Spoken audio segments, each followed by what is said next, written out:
the title of the exhibition. Yeah, like first if you choose the title, and yeah, how did you make your choice, and is that related by the fact that there are masks, so there is the idea of play something, play a role, like just... Well, in my work, even though it is a strictly figurative sculpture, but there is a very theatrical element in it. Mm-hmm. And I have a sense of humor, and there's a lot of humor in the work.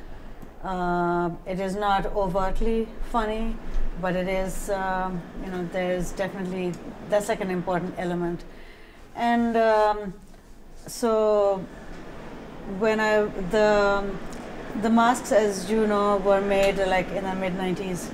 So they were not made as, they were made as a body of work, but there was no title. So, but when we thought about doing this show, and then doing the drawings to kind of go with them, which are new, then that's when I came up with the title, Players, because it's kind of a funny title, you know, it can mean a lot of different things.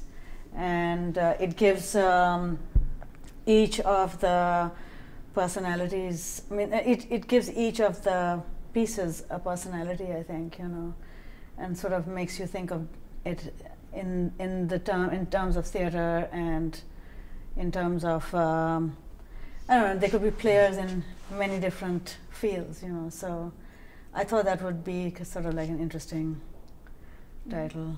I don't usually title my shows. Okay. But in this case, it seemed to make sense. Mm-hmm. So that's where... When you're creating your portraits and the masks and things, do you think of them as characters? Yes, very much so. From the beginning?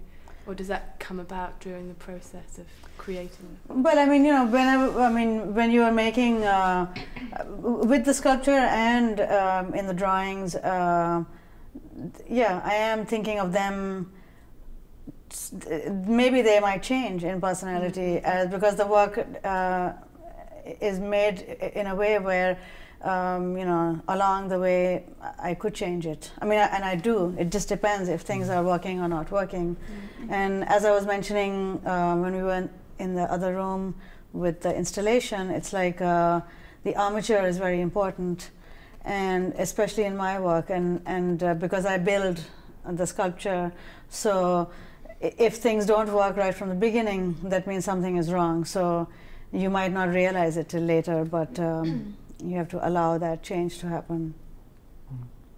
So they do sort of start to develop. I mean, at a certain point, they start to talk back to you, you know, so because they have a very, I guess maybe it's the way that I'm approaching it, or, but they begin to kind of suddenly develop a, you know, a presence. So.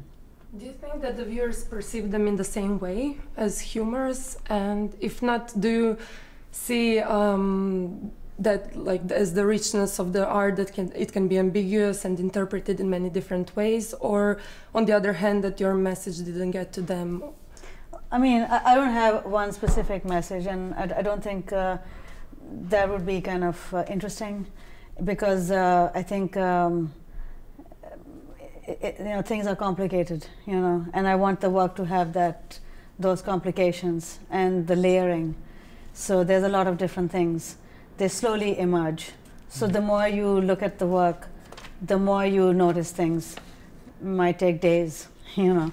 But that's, I think, with any kind of work that is really strong, you know, it's contemplative, so you have to go back to it. And then you have to it keeps talking back to you, you know. So that's what I want. What it does, I don't know, you know. I mean, that depends. Maybe you guys would know better, because you're, you know, you're the viewers, you know, so. In some of the readings that we got in interviews with you as well, and you discussed them in some way also as portraits or self-portraits. Mm-hmm. But then the relationship between a mask and a portrait, and also the notion of masks, if you see them as masks, that's the first question. But then the difference between a portrait and a mask is that a mask is often particularly tribal, but also ancient Greece for plays.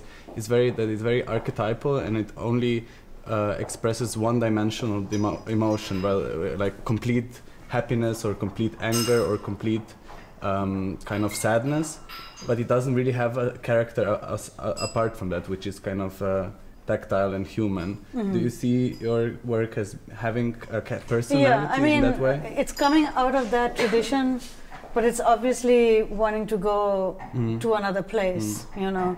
So that's what it's interesting to be an artist, because you can steal from any tradition or from anyone and do a mixture of different things, you know, as long as the end result is something that is kind of like a composite or a complicated composite, you know. So, and I think in many ways, because of the nature of my work, it's made out of a variety of materials. It's not one specific. I mean, I do work in single mediums also, but so I mean, basically, I'm allowing myself the freedom to, you know, go back and forth. I don't want to be sort of just in one place, you know, and that way you can also span time, you know, and you can go very far back in time, or you can go to the future, you know, and so it allows you to kind of view the work in a way where, you know, you can let your sort of mind flow, you know, and it's about, I think sometimes there's also there is the element of storytelling. There's no specific story, but there is something, you know, but that is up to, I mean, if you as a viewer, I mean, you know, hopefully you respond to it that way, you know, where you start to think about different things, not necessarily a specific interpretation of an event or something like that. It's much broader, so that allows you to go beyond a sort of a representation. It's actually more abstract. So that's what I'm trying.